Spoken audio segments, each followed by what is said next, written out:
This episode is brought to you by Flex Dealer.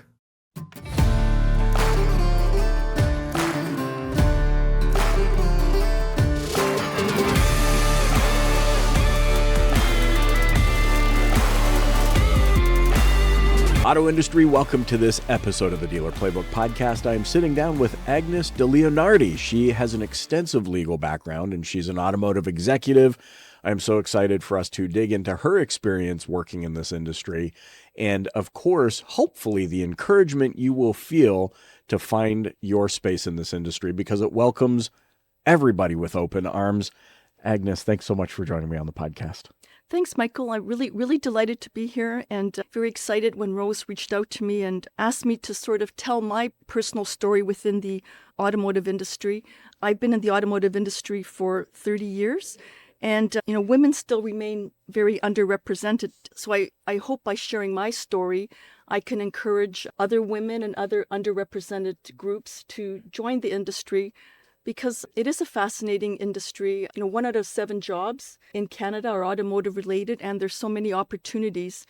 So I call my story Driving the Road Less Traveled. And so I just wanted to share some of that with you today. Tell me about this. What led you to finding those words to describe your journey?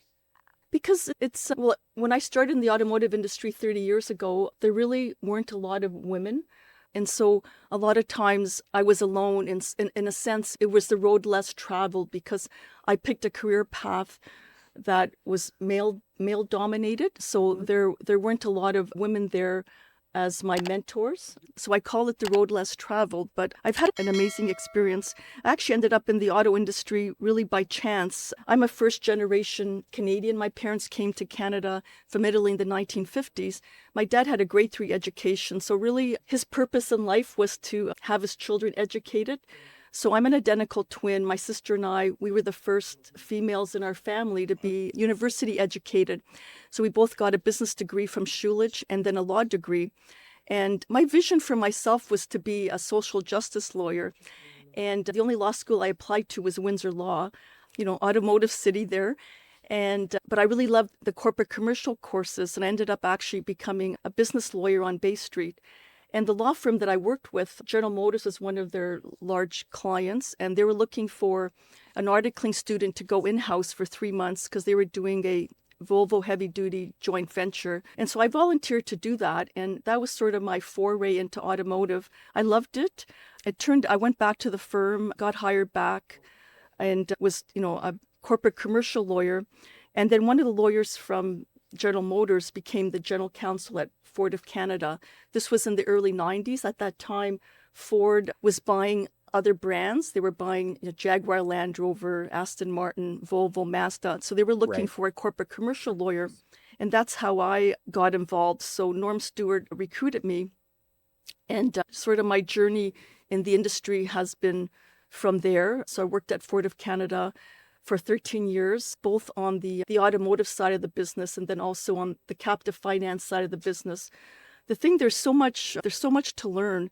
And I think, being an in-house lawyer, you deal with all the different departments. So you really get to know the business and understand the business. And I'm a continuous learner. So I just soaked it all up. And every opportunity, every assignment, I put up my hand and, got known within the company, within the industry also, because Norm Stewart encouraged me to get involved with the Canadian Vehicle Manufacturers Association, which is the industry lobbying association. So then got to understand, the issues, the broader issues impacting the industry. At that time, the banks wanted to get into leasing, and we worked with the dealer networks to keep the banks out of leasing because we wanted that business for the captive finance. So over the years, I continued to be involved with the Industry Lobbying Association. And then after the financial crisis, when Ford started divesting itself of the brands, I had the opportunity to become the first general counsel for Mazda Canada. Another great opportunity, again, because Ford was an American-based, North American company, Mazda, Japanese-based, so there's different culture. So there's always so much to learn. So I was with Mazda again for 10 years, working on different issues. a lot of dealer network, really got to work with the dealers as part of the helping the dealer advisory council that Mazda had. And then from Mazda, I ended up at Simtec Dealer Services, which is a leading finance and insurance provider to the automotive industry. So Right. again, they're different side of the business, different regulatory complexity, and so it's just been fascinating. What? I'm enamored right now, Agnes, because, and it starts for me at listening to your story and trying to identify, where do you think this fight in you came from? I think most people say, oh, that industry is dominated by this or that, or it's going to be a difficult go. But there's clearly a fire in you, or a tenacity. Do you think that came from, maybe your parents immigrating and starting anew in a new country, or where do you think that comes from? I think so. I think that resilience, and like there was nowhere to go but up. My dad had a grade 3 education. I'm first generation Canadian.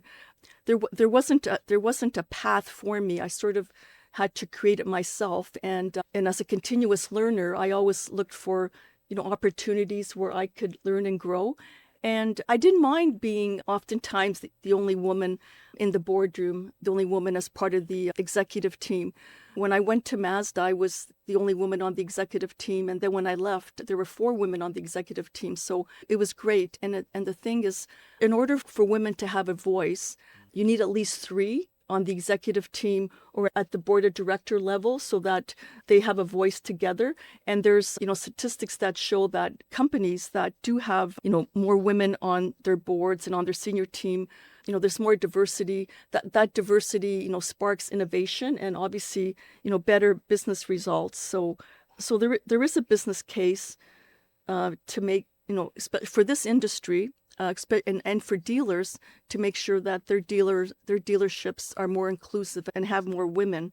I was just looking at some research that the Canadian Automobile Dealers Association, CADA, did in 2024. Only 23% of active employees in new car dealerships are women, and that number hasn't changed since 2023. So we're not moving the dial very well. And also on the manufacturing side, again, there's only about 23% of women that are on the manufacturing side. So there's lots of opportunity there. And that's why, this topic is really passionate to me, because I've had such an amazing career and I would really want to bring, other women along. And I think, representation matters. So when I started in the early 90s, who I saw, Maureen Kempson-Dark. She was the first female CEO of a Canadian automotive company. And then Bobby Gaunt came to Ford of Canada as the first female CEO. So those were my role models. And they also became my mentors because of the work I did through the industry association. You find that even though car companies are fierce competitors, when it comes to lobbying for the common good, they work together. Even like today, we're working on the issues with the tariffs, electrification, how do we better harness technology? So the industry is stronger when it comes together. And so that's why I like to encourage more women to get involved. And I love this because I agree with you. I think, the automotive industry is unique in that it can welcome all from so many different facets of life who can make a career here. If you had to pinpoint 1 or 2 mindsets or behaviors or character traits that would help young women who are looking potentially at coming into this industry to say, hey, this is the way you need to be thinking about it in order to really cut through the clutter, what would that encouragement look like from you? Hey, does your marketing agency suck? Listen, before we hop back into this episode, I know you know me as the host of the Dealer Playbook, but did you also know that I'm the CEO of Flex Dealer, an agency that's helping dealers capture better quality leads from local SEO and hyper-targeted ads that convert? So if you want to sell more cars and finally have a partner that's in it with you that doesn't suck, visit flexdealer.com. Let's hop back into this episode. I think it's just to have a mindset, like a curiosity mindset, because there are so many opportunities within the industry, and there's so many different departments you can work on, on the finance side, sales and marketing, product, obviously legal, public relations. So I think you just, keep an open mind and be willing to, what I always say, take on stretch assignments, even though in my career, I always stayed on the legal side because I thought that's where I could make the most impact, because I think I'm a pretty good lawyer. And also the industry lobbying work was really important to me. But I think it's important that for women who maybe have a business background, to keep an open mind. And we talk about glass ceilings, women having to break glass ceilings, but it's also about breaking through or chipping away through the concrete walls, because you do want to have a lateral experience. So you want to learn as much as you can, make sure you're in the field, like making sure the dealers know you, as well as don't just stay within the corporate head office. So I think just that mix. There's multiple paths. I think what's interesting is, and this is my own experience, as I think about women in auto in particular, they tend to sit, and not by their own choosing by any stretch, but in kind of standard roles, either an account executive or the receptionist at a store or somebody that answers the phones. And I think that's a disservice right out of the gates, because it's just a very traditional mold on certain job types. And what I love about your story is, and did I hear this right? Your sister's also a lawyer? Yes, she's identical twins. Yeah. Identical twins. Yeah, it was funny when we were on Bay Street. A lot of times we were on opposite sides of the same deal. So we confused the heck out of a lot of people, but it was a lot of fun. What were Sunday dinners like when you guys were on the opposite side of a table? Oh, well, there's confidentiality, so we couldn't talk about much, but it was a lot of fun. There was aggressive passing of the pasta. You were like, there you go. I say this because I think, our company stemmed from a family business in which my dad worked with us for quite some time. And boy, there were days where I could just give him an earful, and then family dinner was almost as if nothing had happened. We were able to shut it off. I can't imagine just how proud your parents are of what you've been able to accomplish. I think that's every parent's hope, is that their children have it, hopefully just a little bit better than they did. And I certainly see that in my parents. My grandfather, who fought in World War II and, sold the land and did everything he could he had a little bit of land in Italy and sold that and tried to make a life in Canada, and just to give, my parents' generation a little bit better, and my parents, the sacrifices they've made to, make it a little bit better for us, and so on and so forth. And so I think that's, as I listen to you, it pulls on heartstrings a little bit for me, because I just think it's so tremendous. And we've only just met, and yet here I am looking up to you and just so excited to know you.